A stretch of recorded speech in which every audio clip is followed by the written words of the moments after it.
It's your boy President Chip, and today we're going to be going over some of the games in week 5. Going to talk about some of the ranked games really fast this time, and of course this will be State of the Dog and week 5 predictions in one video.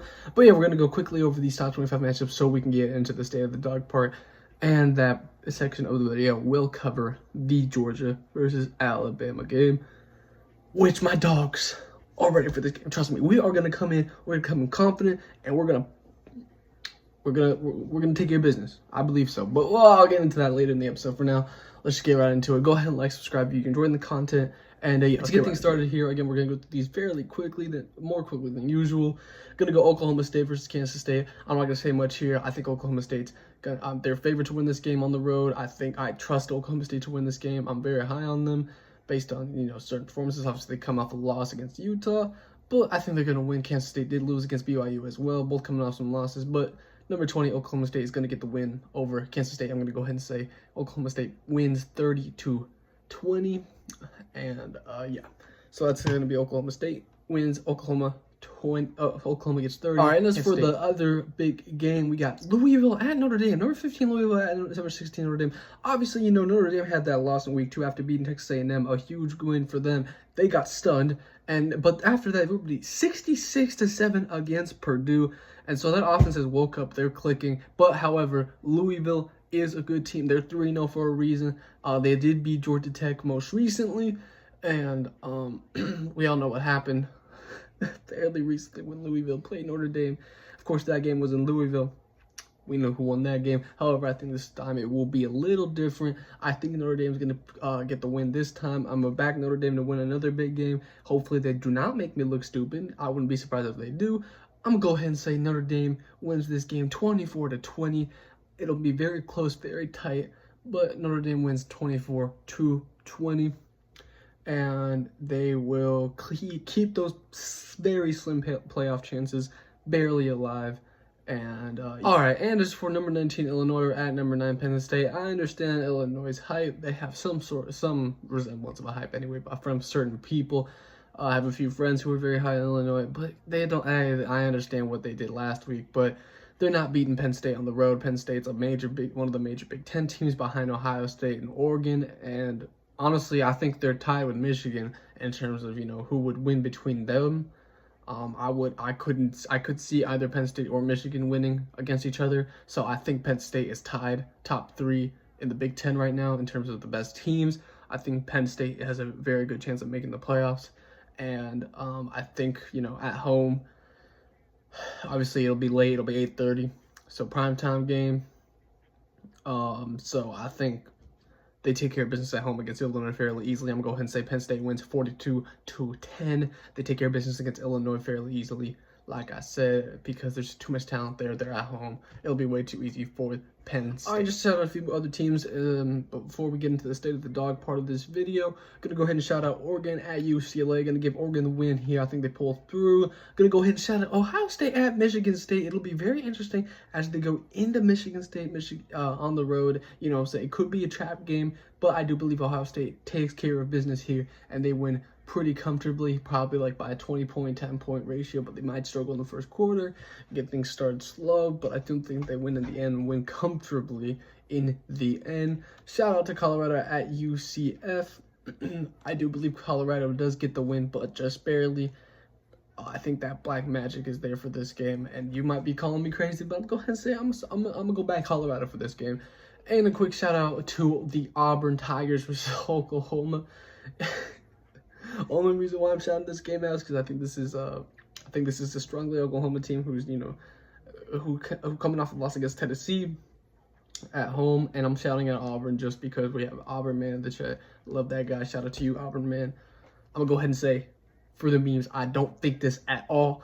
Auburn is going to win against Oklahoma, pull off the upset at home, and Auburn wins. Auburn finds a way to win the game. And obviously, I don't believe that at all. But I'm going to go and say it for Auburn man. Auburn man, I got you. Obviously, I hate your team. We're going to destroy y'all. But I'm going to go ahead and back y'all to win this game, even though I don't think that at all. But yeah, that's it for the predictions for other games. Now let's get into the State of the Dog. And to get into the State of the Dog part of the video today, We're going to talk about, the injury report. We're going to talk about the game itself. And we're going to talk about, some other stuff, statistics and score prediction, the actual score prediction, which is the moment you've all been waiting for. Me, myself. But, so, let's just go over this. So let's go over the favorites of the game real quick. Georgia's favored by 2.5. ESPN's analytics show Bama 65.8% favorites, which I think is ridiculous. That is way too high. This game's going to be way closer than that. I think ESPN is just hopping on Bama's expletive. And I don't understand why that is what it is. But basically, this is going to be a huge game in terms of the SEC placement and the playoff placement for these teams. I know it's early. I know it's an extended playoff, but it's going to have an implication regardless of how big the playoff is. And it has a huge implication on the SEC and who goes to Atlanta. Obviously, there is no East and West, but everybody's in the same, same conference. And so with that, I think because of that, this is an even bigger implication of, this will have an even bigger effect on the, who goes to Atlanta this season, which two teams do, because everybody is in the same conference. And I think this won't be high scoring. Some people I've heard say this will be high scoring. I've heard Alabama fans say they will destroy us. I've heard some Georgia fans say that they will put up a high number of points against Alabama, and I've heard some neutrals say that this will be high scoring between both teams, and Georgia will win or Bama will win or vice versa. This will not be high scoring. This will be very similar to last season. If you look at last season, I think there were more offensive weapons, for both teams, and it was in the 20s. It was 27-24 was the final score. So I think this year there's even less of that. I understand both teams have young talent. Obviously they have that young wide receiver at Alabama, Williams. We have Frazier, the young freshman running back. Both freshman stars that are breaking out early, that have some playing time. Obviously both offensive pieces. However, I think they're freshmen they're freshmen, they're unexperienced. This is going to be the biggest game both of them have either played. Both are going to be facing the best front seven and secondary. So, yeah, this is a real test for that. And I don't think they're as good as what, we had Bowers last season. We had Middleton last season. Frazier's a replacement for that. Obviously, so was Oscar Dell for the tight end, but we're losing some of that. We don't have Thomas this year either. Obviously, he had some legal issues. And for Alabama, they're losing Jermaine Burton, who was one of their biggest pieces last season. We joked about, Jermaine Hands Burton was their only weapon, as Brock Bowers was ours. And so you lose that for Alabama. And he had a good game against Georgia last year. And I understand Williams is basically his replacement in this sense, but I don't think he's as good and won't be as good for Bama this tomorrow for this game. And I think this defense is underrated. I think Georgia's defense is very underrated. And I think to win this game, I think the defense is it's okay to allow yards and big drives. Do not let any touchdowns. Only let Bama score field goals. If you only allow field goals, you can win the game still. It doesn't matter what the statistics say. The statistics could say 300 passing yards, 400 yards in total offense for Bama, but they only put up field goals, and they put up like 18 points worth of field goals, right? And so, they could do all that. They could put up 5, 6, 7, even 7 field goals. And still, our offense, does good enough. We beat them, holding them to field. It doesn't matter how. It's the same argument with Alabama fans saying Kentucky. Oh my gosh, the Kentucky ran the ball against you. Well, guess what? What about the points that they put up on the board? That's what matters at the end of the day. The points that were put up at the end of the board on the board, and the points that were put up by Kentucky were field goals. It was 12 points worth of field goals. So you can't just go off. I understand statistics are important, but they're not everything. You can have good statistics and not win games. It's not always because you just scored field goals. It could be just because the other teams put up as many points as you. Was able to put up more points than you. But in this case, this defense is very good in the red zone, and they need to be in this game, especially if we can stay solid in the red zone and inside the 30-yard line. We can win this game. It is very reasonable. I think this game can be won if the defense does exactly that. That's how we beat Alabama in the national championship a few seasons ago. We held them to field goals. Bryce Young in that offense was able to drive down the field a couple times. They only got 1 touchdown. So I think we can do that again, very easily. Especially if we get Mikael Williams back. More on that later. But we'll go ahead and just say that on the offensive side, they need to just get out of their shell. They need to play better. We put up 24 last time, but when we started to click, it was too late. Bama wasn't going to let us come back. We can't do that again. We can't try and come back against Bama.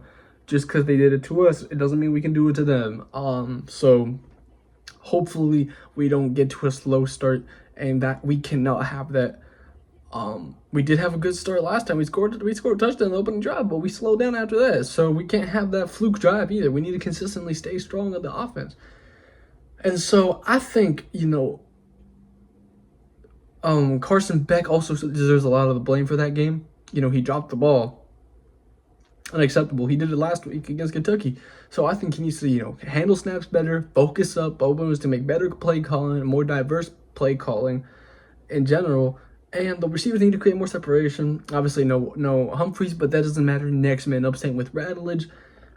But yeah, I think we have plenty of depth on Georgia. I think I'm not worried, despite some weak-minded Georgia fans saying so. I think there's a very easy way to contain Milroe, especially. I understand this Alabama offense has gotten a little bit better since that South Florida performance. I still think they're a little bit weaker than they were last season. I think our defensive front seven is going to be able to handle Milroe, and I think they have a better plan put in place than they did last time. Because even then, Milroe didn't, do insane. He did do really well though, but he didn't have an insane performance. He was there was a few stacks on Milroe, and I think there will be more on him this game. But yeah, both of them have very similar stats. Obviously, Carson Beck actually has more yards. He's 56 for 82, 680 yards, 7 touchdowns. Milroe has less than that, about 90. Actually, he has exactly 90 yards less than back there, 590 yards. But he does have another touchdown, 8 touchdowns total on the season. He's 35 for 52. Obviously, Carson's thrown for he's thrown for more. Milroe hasn't thrown as much. They have their running game has been more successful than ours. Even with Frazier and Etienne, which I think are the starting running backs. Even Roderick Robinson is injured, by the way. So we are going to have to rely on Frazier and Etienne anyway. But yeah, I think these are two very even teams, much more even than people think. And to go into the injury list real quick, I don't have it up here. I just have some other stats up here. But I will say off the top of my head, I can tell you that it is Humphreys, it is Roderick Robinson, not Branson, and it is London. So it is London Humphreys, Robinson, and Tate Radledge. They are all out. However, with Radledge next man up on the offensive line, we have great depth on the offensive line, both the offensive and defensive line. And with London Humphreys, I think we have guys on the bench. We can try out those freshman wide receivers. We have some promising freshman wide receivers. We have some young freshman wide receivers there. I mean, Nitro Tuggle, he's one of them, which I think he'll do very well. He has the speed. I mean, I think he's a very promising player. And if he can come in and, they can try him out. Because I think, we'll rely on Arian Smith, Kobe Young, Dominic Lovett, but you can throw in a younger guy. Those 3 guys I just named are very experienced, and they're all seniors. Yes, they are all seniors. And obviously, Kobe Young is the transfer from Miami, but he's a senior. He's got experience, and so he can throw him in there with an experienced wide receiving core. He can succeed. He can do well. And I think with him and Arian's speed, they could overwhelm and create plenty of separation on that very weak secondary that Bama has. That I think is very weak in my opinion. We saw in the South Florida game that quarterback's better than South Florida. Might have scored more points and they had bigger plays because those wide receivers for South Florida were smoking them. They just couldn't get the ball to them because the quarterback for South Florida sucked. And so, you need to create separation. I think Nitro Tuggle can do that. I know he's young, but I'm just looking at him. He's just one example. There's other wide receivers. He's just one example. There's so many others, but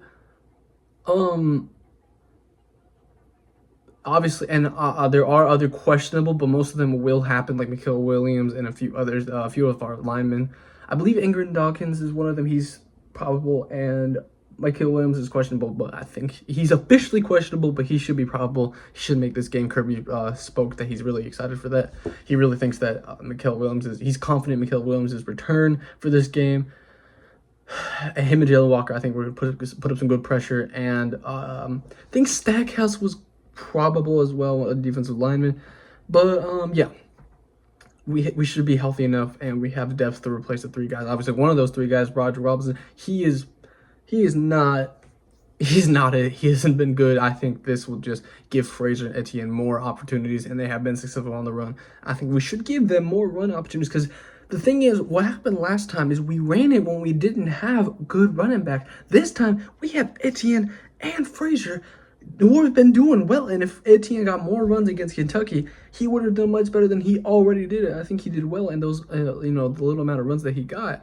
And so, I think, the running game will be more successful. I understand Bama always has a front 7, but I think it will be more successful than last time. And I think it comes down to, Georgia's offense waking up or not. If it doesn't, we will lose the game. The defense can't hold on forever. If it does wake up, we win the game. And it has to start off fast, strong, and stay strong for all 4 quarters. The game is 60 minutes. We have to keep pounding them all 60 minutes. We can't stop. And I think it is very possible to do that. And I'm very excited to see what we can do. And I understand Milrow's good. But we have seen a lot of mistakes from Milrow as from back. Neither is perfect. I think Alabama has weaknesses. I think they have their best receivers. Unexperienced, hasn't played a big game yet. It's the best secondary, and I think they'll put KJ Bowling on him, not Everett. I think we need to start Robinson over Everett, to be honest with you. And yeah. So to finish things off, just the score prediction here. Let's just get it done over with. I'm gonna say this as a Georgia fan. I believe in this team, and also even if I was not a Georgia fan, I would probably say the same thing, just a little bit differently. But I think Georgia, the Georgia Bulldogs, 4-time national champs, but back-to-back national champs. Most obviously recently. We win. My Georgia Bulldogs will win this game, and we will win it 30-24. 30-24. We barely scraped 30 points, and I think we need to score 30 points to beat Alabama. Last time we did it, we won 30-24, Georgia.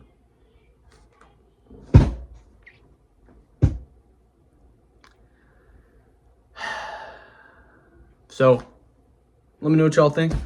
Give me your score predictions down in the comment section. But let's enjoy, the rest of Friday. Let's get ready. Saturday, let's enjoy some of the early games. But trust me, Georgia's here to play. We're here to come out and compete. Alabama, this is not going to be an easy game where you're not putting 40 points, 50 points on us.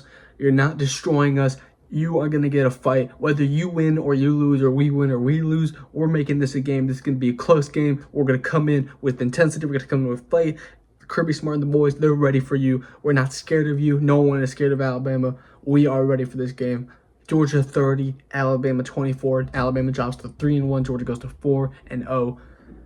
And probably takes the #1 spot back. But obviously no promises there. And yeah. Go Dogs. I'll see y'all on Saturday for the live stream. Make sure to tune in for that. And have a great day.